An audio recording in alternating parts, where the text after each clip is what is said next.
सुन लो कुछ सरवा को, हम पुलिस बोलतनी।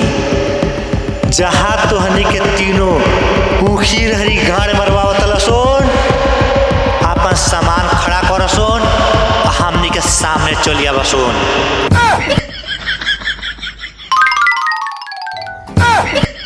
अरे बहन से दवा को लाड़ खड़ा करके नीचे कहत पुलिस बा हम कही न भाईवा कि जगह का धोली हथवा में अल्ले खड़ियोले चल चल पुलिस वाला कुंड लगावा। हाय बहन से दवा हमार गाड़ी मरवा दे। बाबूजी हमू जनी है ना कि हमू सामानवा खड़ा कर के लिया कर मुंह मार दे। अरे बहन से दवा को कौने जाल में हमको फंसा दिले पड़े सुन। ए बाबूजी ये जाल हो कि सोने के जंजाल हो? एक बार हाथ हमारा आइल बा, चलो मजा आ जाए मजा। ए हमार जन्मा और सार लोग बताइबा सुन, हमन के काहे सवेरे से उकरीम समाइल बन गया। ए बाबूजी एकरा संती न तारा फ्लैश बैग में चलक पड़ी। बता दी चलो ऊपर चलो।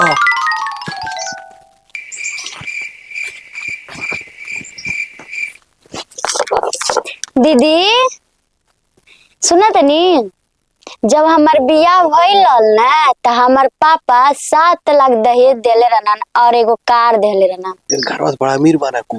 अरे बड़ा अमीर हम सुन जानत ले ना, हम चुन चुन के जाका डाले नहीं, चुपचाप इंतजार कर, जैसे घर खाली भई वैसे जाका डालल जाई, ठीक बा? आ ध्यान चारू ओर दिए नहीं तो पकड़ा गई जन्नो। तो हमने क्या गाड़ी पे ना कोड़ तेल ला गाड़ी को मारी सुन, गाड़ी में मारी सुन, दोनों करिया सुन। कार नहीं हमार लाण देहले रहना, जब एक मौका मिल जाला ना तब खूब बर्थडे बर्थडे फेंकेले। कार के नाम पर गइल तो मेला में से 50 रुपया का नकली कार ला के हमके दे डाल रहा। ए माई हमार नाना का देले रहन रे। तोर नाना थार दिले रहन थार।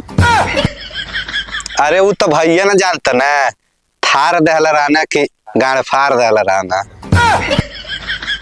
ई देवर नहीं होला त मारुगा, जब नहीं त मार बुरैये करेला ला त मारुगा। ए चाचा काहे एतन कहतला हो? काहे ये तरह से बोलतनी? ई बतिया की तो हम ही जानतनी, और नहीं तो तोर माइया जानतली। रउआ घर देखे हमनी जातनी के सोहनी करे। ठीक बा जा जान। अरे प्रीतिया आके चटनी ध दे। चली दीदी।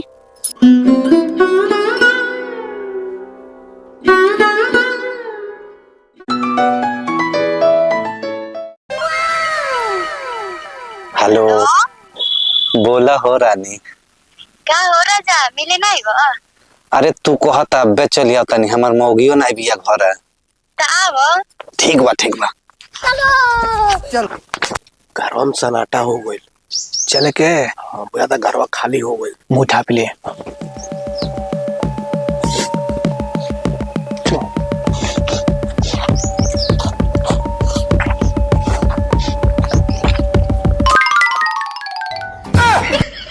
क्या हो सार लो,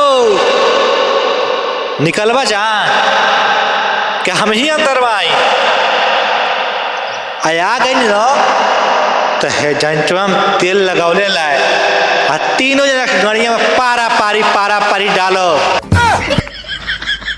अरे बहन चुटकुल पुलिस वाला हमन के गाड़ी मरवा करियन को, लेकिन खजानवा कहाँ बा देखा दो सुन। देखा जा 100 बाड़ी हम धल बानी, ठीक बा?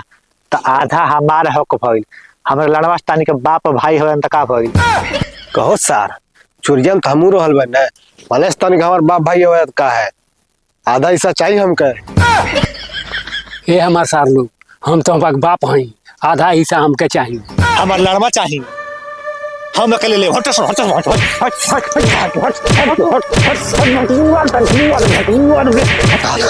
अरे माई सुना जान, हम सबके गाड़ी को मारो, जौन भी हिस्सा हुई ठीक बा, तीनों जन्म बकरा लागी। वाह ठीक बा चलन खजाना और चलन।